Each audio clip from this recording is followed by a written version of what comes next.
So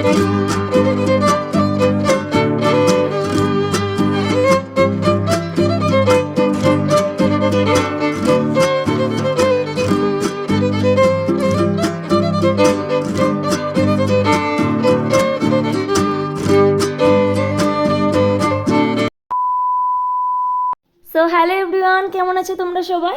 আশা করি তোমরা সবাই খুব ভালো আছো। তো আমিও ভীষণ ভালো আছি। তো চলে এসেছি তোমাদের সাথে আরও একটা ভিডিও নিয়ে। থাম্বনেল দেখে তোমরা নিশ্চয়ই বুঝতে পারছো, সকাল সকাল উঠে আমি ভালো করে বিছানাটা গুছিয়ে নিলাম। আর এইদিকে দেখো প্রায় রোদটা অল্প অল্প বেরিয়ে পড়েছে। শীতকালে রোদটা ভারী কিন্তু মিষ্টি লাগে। আগে জানো তো আমরা না রোদে বসে বসে ভাত খেতাম, এখন আর সেটা করা হয়নি। মানুষেরই পুজো করে আমি চলে গেছিলাম একটু ছাদে।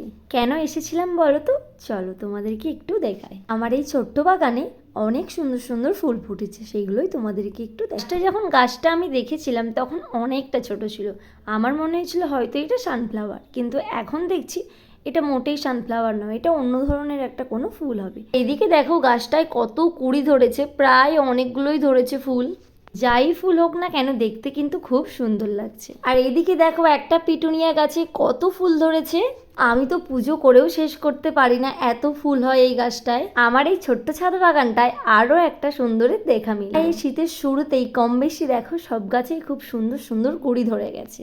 তো এই চেরি গাছটা না মা আমাকে দিয়েছিল, তো আমি প্রথমে ভেবেছিলাম হয়তো গাছটা বাঁচবে না, কিন্তু এখন খুব বড় হয়ে গেছে। এইদিকে দেখো খিরাই থেকে আনা গোলাপ ফুলের গাছটায় কি সুন্দর ফুল ফুটেছে, আর এই ফুলটা ফুটবে ফুটবে করছে। এটার নাম তো তোমরা জানোই, আমি তোমাদেরকে অন্য একটা ভিডিওতে বলেছি। তো এটার নাম ফার্স্ট লাভ। তাই 1 মাস পরে এই ফুলটা ফুটেছে। দেখো কত কুড়ি ধরেছে, আর অনেক অনেক ফুল ফুটেও গেছে। মায়ের কাছ থেকে আনা সেই ছোট্ট ছোট্ট কর্নফুলের গাছগুলো এখন দেখো কতটা বড় হয়ে গেছে, আর অনেক কুড়িও ধরেছে। তো কিছুদিন পরে ফুলটা ফুটে যাবে। পিটুনিয়ার কালারটা খুব সুন্দর। এদিকে দেখো একটা জবা গাছের কুড়ি ধরেছে। আচ্ছা, তোমরা কি এই ফুল গাছটার নাম জানো? জানলে অবশ্যই আমাকে কমেন্টসে জানিও। আর ছোট্ট গাছে ফুল দেখতে কিন্তু ভীষণ ভালো লাগে। তো এইদিকে দেখো আমার চন্দ্রমল্লিকা গাছটায় 2 ধরনের কালারের ফুল হয়েছে। আমার তো এই বাগানে আসলেই মনটা ভীষণ পরিমাণে ভালো হয়ে যায়। আর এইদিকে দেখো গাছটা কত বড় হয়ে গেছে, আর কিছুদিন পরে এটাতে ফুল হবে। তো আমার এই ছোট্ট বাগানটা তোমাদের কেমন লাগছে অবশ্যই আমাকে কমেন্টসে জানিও। আগে জানো তো আমি গাছ লাগাতে একদমই পছন্দ করতাম, এখন জানো তো ভীষণ পরিমাণে আমি গাছ লাগাতে পছন্দ করি। ফার্স্টেই যখন আমার এই ছাদ বাগানটা তৈরি করেছিলাম প্রায় কয়েকটা গাছ ছিল, এখন অনেকগুলো গাছ হয়ে গেছে। আজকে দিদিদের অনুষ্ঠান, কি অনুষ্ঠান সেটাই তোমাদেরকে বলবো। এটা দেখে তোমরা নিশ্চয়ই বুঝতে পারছো আজকে একটা নয় দুটো বার্থডে। চলো কি কি স্টার্টারে হয়েছিল সেটাই তোমাদেরকে বলি। ফার্স্টে এখানে হয়েছিল কফি আর চা। কফিটা ভীষণ তিতা ছিল, কিন্তু চাটা খুব সুন্দর বানিয়েছিল। কে কে এলাচ চা খেতে ভালোবাসো বলো তো? আমার তো ভীষণ ভালো লাগে। আমরা যখন এসেছিলাম প্রায় অনেকটা ভিড় কম ছিল, তো এখানে আমরা নিয়েছি একটা চা আর একটা কফি। চাটা কিন্তু ভীষণ টেস্টি ছিল। এই চা খেতে অতটাও পছন্দ করি না, চাটা যেহেতু সুন্দর ছিল তাই আমিও একটু খেয়েছি। এই দেখো চা খেয়ে কি পেটটা ভরাবো? না না, চলো অন্য আইটেম তোমাদেরকে দেখাই। পরে চলে গেছিলাম ভেজ কাউন্টারে ভেজ পকোড়া খেতে। জানো তো ভেজ পকোড়ার থেকে আমি চিকেন পকোড়া বেশি পছন্দ করি, যদিও বা ভেজ পকোড়াটা ভালো বানিয়েছিল। এইদিকে দেখো দেখতে দেখতে কত লোক চলে এসেছে, প্রায় অনেকটা ভিড় হয়ে গেছে। তারপরে চলে গেছিলাম ফুচকা খেতে। ফুচকাটা কিন্তু খুব সুন্দর বানিয়েছিল, নিরামিষি হলে কি হবে, বেশ টেস্টিও ছিল। টকঝোলটা দেখে আমার তো জিভে জল চলে আসছে। ফুচকা খেতে কম বেশি আমরা সবাই পছন্দ করি, তোমরাই বলো এত লোকের মাঝে কি আর ক্যামেরা ধরে ফুচকা খাওয়া যায়? এই দেখো তোমাদের সাথে কথা বলতে বলতে এইদিকে দুজন অতিথি চলে এসেছে, আর এইদিকে দেখো বার্থডে গার্লও রেডি হয়ে গেছে কেক কাটার জন্য।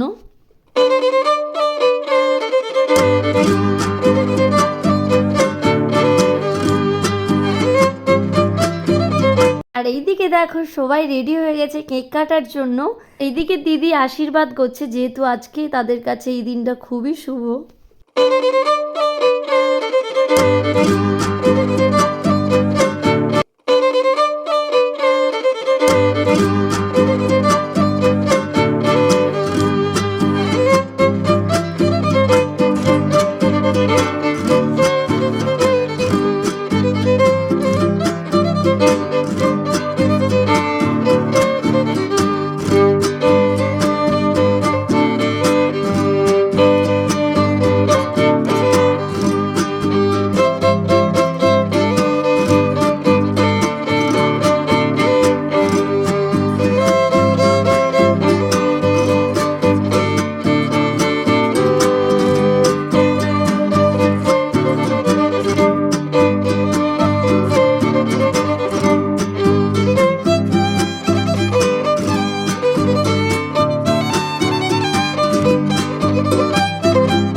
চালু হয়ে গেছে। আমার তো মনে হচ্ছে ওপর থেকে স্নোফল পড়ছে। এই যে তোমাদেরকে বললাম আজকে দুটো বার্থডে ছিল, দেখো একই মাসে যদি দুই ভাই বোন হয় তাহলে ভালো একটা টুইস্ট আছে। কোথায় আছে না, এক ঢিলে দুই পাখি বাজিমাত।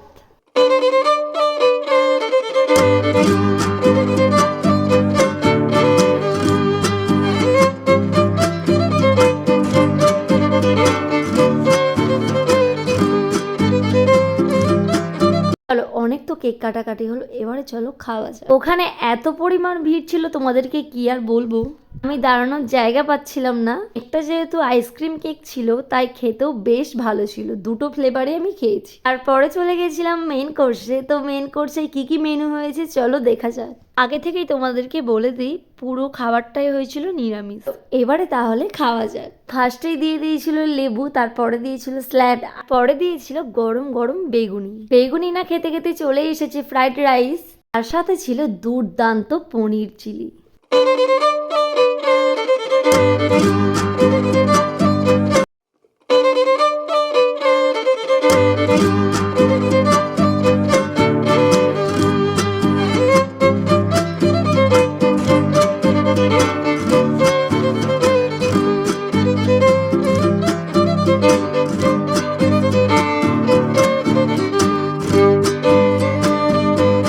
যাই বলো মাশরুমের সবজিটা ভীষণ পরিমাণে টেস্টি ছিল। নিরামিষ হলে কি হবে, সব জিনিসই খুবই সুন্দর খেতে হয়েছিল। তারপরে চলে এসেছিল চাটনি, পাঁপড়। আচ্ছা তোমরা কে কে পাঁপড় দিয়ে দই খেতে ভালোবাসো বলো তো? আমি তো বেশ খেতে পছন্দ করি। এদিকে না খেতে খেতে ওইদিকে দেখি মিষ্টি চলে এসেছে। দই দিয়ে পাঁপড় খাওয়ার রিজনটা কি বলো তো? বাইরে এসেও মিষ্টি খেতে ছাড়ছি না। দুপুরের খাওয়াটা কিন্তু বেশ ভালো ছিল। ওই যে নিরামিষ হলে কি হবে, আমিষের থেকে কোনো কিছুতেই কম নয়।